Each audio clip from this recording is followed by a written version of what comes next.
अभी मैं बेलवा में हूं और बता दूं दोस्तों कि एक बहुत बड़ी एक घटना घटित हुआ है जो आप सभी सुनेंगे तो आप सभी का रूह कांप जाएगा। दोस्तों, एक डुमरिया घाट थाना क्षेत्र अंतर्गत एक कांड होता है। एक व्यक्ति जाते हैं मोतिहारी रजिस्ट्री ऑफिस में ज़मीन रजिस्ट्री कराने और वहाँ पे रजिस्ट्री कराने के बाद जैसे ही वो आते हैं अपने रूट के गाड़ी पकड़ने के लिए, वहाँ पे कुछ कार सवार लोगों ने उनका उठाकर उनको किडनैपिंग कर लेता है, यानी कि अपहरण कर लेता है और उनके साथ अभद्र व्यवहार करता है। आइए मैं उनसे विशेष जानता हूं कि आखिरकार उनसे कैसे क्या हुआ और उनके साथ घटना क्या घटित हुआ। भैया, सबसे पहले मेरे चैनल में आपका स्वागत है। धन्यवाद। आपके साथ कैसे क्या हुआ? मैं राहुल कुमार पीड़िता कृष्णा शाह को रामपुर खजुरिया थाना डुमरिया घाट जिला पूर्वी चंपारण का निवासी हूँ। मैं एक छोटा सा व्यवसायी भी हूँ।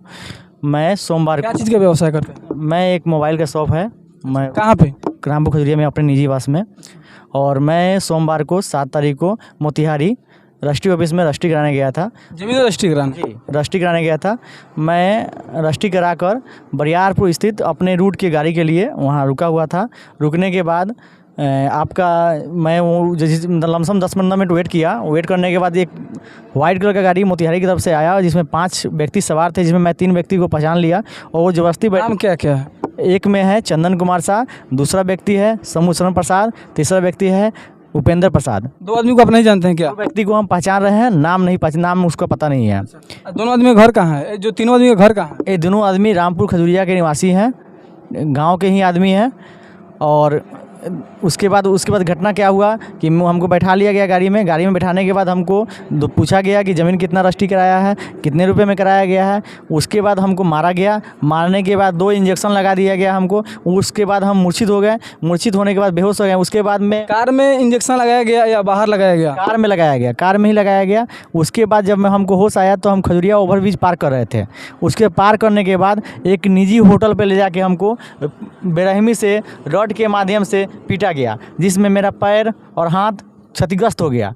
और क्षतिग्रस्त होने के बाद मैं चलने में असमर्थ हो गया। मैं बोल नहीं पा रहा था और आँख में भी मेरा दर्द होने लगा और उसके बाद सीने में दर्द होने लगा। तो उसके बाद मैं झिलाने लगा। उसके बाद उन्होंने क्या किया कि पुराना बैक डेट में बिक्री किया हुआ पेपर, स्टाम्प पेपर 100 रुपये का, दोनों स्टाम्प पेपर पे हमसे साइन करा लिया गया जबरन। और नहीं करने पर हमको पीटा जा रहा था। लास्ट में हमको साइन करना पड़ा। उसके बाद फिर हमको दर्द से जब रहा नहीं गया तो फिर हमको इंजेक्शन लगा दिया गया। उसके बाद हम जब होश में आए तो देखे कि रूम में पड़े हुए हैं। उसके बाद जब मेरे परिजनों को पता लगा तो उन्होंने डुमरिया घाट में एक आवेदन दिया। आवेदन बने सबसे पहले है कि थाना प्रभारी महोदय आवेदन नहीं लिए। उन्होंने कहा कि आश्वासन दिया कि आधे घंटे के अंदर में रिकवरी कर लिया जाएगा। जो आपका एक किडनैपिंग हुआ या कार में जो भी लोग बैठे हुए थे वो लोग उठाए आपको, आखिर कारण क्या है उठाने का? उठाने का कारण है, सबसे पहला बात है कि ज़मीनी विवाद है।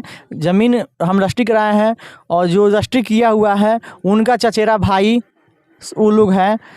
उन लोग बोला है कि कितना कट्ठा का मामला है? 10 दूर ज़मीन लिखा है, जिसमें मेरा ज़मीन, उस ज़मीन में पानी गिर रहा था लमसम 20 साल से। जिनका ज़मीन है उनका यहाँ नवासा है, उनका कोई भाई नहीं है और उनके पापा का नाम पे ये ज़मीन है।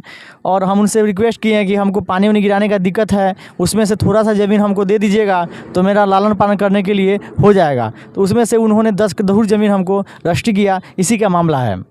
अच्छा, वो जो भी व्यक्ति लोग थे वो उन्हीं का वो ज़मीन है या कोई आपको आए थे उठाने या कहीं से पहले से सेटलमेंट था कि नहीं? वो आज जो आदमी ज़मीन रजिस्ट्री किया हुआ है उसका ज़मीन है। और जो आदमी हमको किडनैपिंग किया है, हमको मारा है, वो आदमी दबंग प्रवृत्ति के लोग हैं। वो ज़मीन को कब्जा करके उन्हीं को कब्जा किया हुआ है। उनके सारे संपत्ति को, जो इंदू देवी हमको रजिस्ट्री की हुई है, उनके सारे संपत्ति को वहीं कब्जा किए हुए हैं।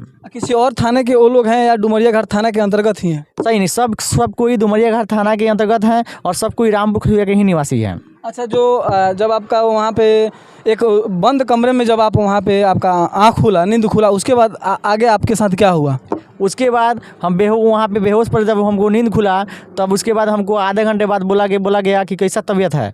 हम बोले कि दर्द हो रहा है, जिसमें हम वो आदमी को 2 आदमी थे उनको पहचान नहीं पाया, लेकिन पता लगा कि बाद में उन लोग के उनके रिलेटिव थे, जो अपहरण करता थे उनके रिलेटिव थे। उसके बाद क्या हुआ कि जब थाना अध्यक्ष महोदय को जब पता लगा कि मेरे परिजनों जब जाके हल्ला किए तो उन्होंने कहा कि आधे घंटे में रिकवरी कर देंगे। देंगे। रिकवरी करने के बाद थाना अध्यक्ष महोदय बोले कि आधा घंटे में मैं रिकवरी कर दूंगा। उसके बाद क्या हुआ? उसके बाद थाना अध्यक्ष महोदय ने जो अपराधी थे उनको फ़ोन, पता ना कैसे लिंक है उनका, कि उनको फ़ोन किया गया कि यानी थाना अध्यक्ष महोदय ने कॉल किया अपराधी के पास। अपराधी के पास फ़ोन किया गया कि उसको आप राहुल को लेके आप खजुरिया धर्म कांटा के पास आइए, हम लोग वहीं पे हैं। तो अपराधी के 2 रिलेटिव लोग थे जो बीच मोटरसाइकिल पर बीच में बैठा कर हमको खजुरिया धर्म कांटा के पास लाया गया। लाने के बाद यानी कि जो ले गया वो नहीं लाया, कोई और लाया उधर से, दूसरा कोई लाया। और उसके बाद जहाँ हमको खजुरिया धर्म कांटा पर लाया गया, वहाँ पे पूरे टीम के साथ प्रशासन बैठी हुई थी, जिसमें थानाध्यक्ष महोदय भी थे।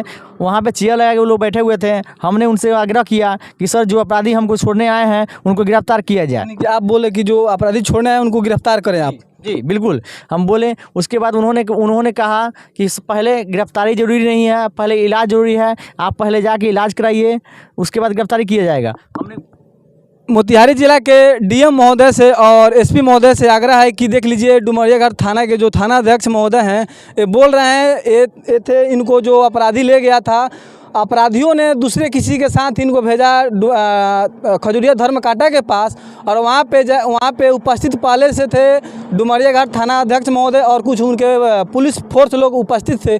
पुलिस फोर्स कुछ वहाँ पे उपस्थित थे। और जैसे ही इन्होंने भाई साहब ने बोला कि सर, जो भी मुझे छोड़ने आया है उनको गिरफ्तार किया जाए, तो वो बोल रहे हैं, थाना अध्यक्ष महोदय बोल रहे हैं कि पहले गिरफ्तार करना ज़रूरी नहीं है, पहले चेकअप कराना ज़रूरी है। थाना अध्यक्ष महोदय साहब, आपको जय हिंद, क्योंकि आप ऐसे ही काम करते रहिए। कभी न कभी आपके परिवार के साथ भी ऐसा होगा तो आप भी तड़पिएगा और आपको भी भगवान तड़पाएंगे। आगे क्या हुआ? आगे उसके बाद में हमने इलाज कराने गया था। इलाज करा के जब हम लोग आए, 7 तारीख को रात को लमसम 3 साढ़े 3 बज रहा था, तो सुबह में जाकर हम लोग 8 तारीख को डेट में, तो 8 तारीख डेट में हमने आवेदन दिया। आवेदन तो सबसे पहले बड़ा वो ले नहीं रहे थे, बहुत मुश्किल के बाद आवेदन हम मेरा रिसीव किए। रिसीव करने के बाद आवेदन ले लिए हैं, लेकिन 8 तारीख हो गया, 9 तारीख हो गया, 10 तारीख हो गया, कोई कार्रवाई नहीं हुआ। हम रोज़ फ़ोन करते हैं, कोई रिस्पॉन्स नहीं होता है, क्योंकि हम जाने में असमर्थ हैं। मेरा भाई जाता है, कोई रिस्पॉन्स नहीं मिलता है। ऐसा तो कुछ नहीं है कि हाँ पहले से मिली भगत हो थानाध्यक्ष महोदय का और उनका? बिल्कुल अपराधी जो भी हैं, मेरे अध्यक्ष थाना महोदय से बिल्कुल मिली भगत है। अगर मिली भगत नहीं होती तब तक इतना बड़ा घटना का अंजाम हो गया। कोई कार्रवाई नहीं हुई है, कोई मतलब इसमें सुराग नहीं, अभी तक कोई हमको देखने तक नहीं आया। थाना अध्यक्ष महोदय के द्वारा कोई थाना का स्टाफ देखने नहीं आया। अभी आवेदन वो लोग एक्सेप्ट किए हैं कि नहीं किए हैं? आवेदन एक्सेप्ट हो गया है। कब किए हैं? 8 तारीख डेट में है। जो घटना कब का है? घटना 7 तारीख को हुआ है और 8 तारीख डेट में आवेदन हुआ है, लेकिन उसके बाद कोई कार्रवाई नहीं हुआ है, कोई रिस्पांस नहीं मिल रहा है। आगे थानाध्यक्ष महोदय कुछ बोल रहे हैं नहीं? आगे बोल रहे हैं कि घटना बहुत मतलब संदिग्ध है, इसके लिए टीम गठित किया जाएगा और गिरफ्तारी जल्द से जल्द किया जाएगा। लेकिन यह कहानी रोज़ सुनाया जा रहा है हमको। अच्छा, अभी आप कहाँ से आ रहे हैं? अभी हम मोतिहारी से अपना सदर हॉस्पिटल से इलाज करा के फिर आ रहे हैं। अच्छा, वहाँ पे किसी अधिकारी से मिले या नहीं मिले? बिल्कुल मिले हैं। अभी हम एसपी साहब से मिल के आ रहे हैं। एसपी साहब ने आश्वासन दिया है कि हम डीएसपी साहब को इसके लिए सबूत कर रहे हैं। मोतिहारी के एसपी साहब, आपसे विनती मैं कर रहा हूँ, करबद्ध विनती कर रहा हूँ कि थोड़ा इस मामला को सघन जांच किया जाए और फ़ौरन इसका जांच किया जाए, क्योंकि ये मामला छोटा सा मामला नहीं है। ये देखा जाए तो बहुत बड़ा रूप ले चुका है। और यहाँ पे जो हमारे डुमरियागढ़ थाना अध्यक्ष महोदय हैं, उनके सामने अपराधियों ने आता है छोड़ने। जो भी वहाँ पे लोग पुलिस फोर्स तैनात होते हैं, वो लोग पकड़ नहीं पाते हैं और बोलते हैं कि नहीं, पहले गिरफ्तार करना उचित नहीं है, पहले इलाज करना उचित है। तो मैं ऐसे थानाध्यक्ष महोदय लोग मैं कहना चाहता हूं कि आपके साथ भी ईश्वर ने कभी न कभी आपके साथ भी ऐसा घटना कभी घटित करेगा। आपके साथ हो या आपके बेटा के साथ हो या आपके बहन के साथ हो या आपके पत्नी के साथ हो। और हम सरकार चुनते हैं क्यों? क्योंकि हमारा समाज, हमारा राज्य, हमारा समृद्ध होगा, आगे बढ़ेगा।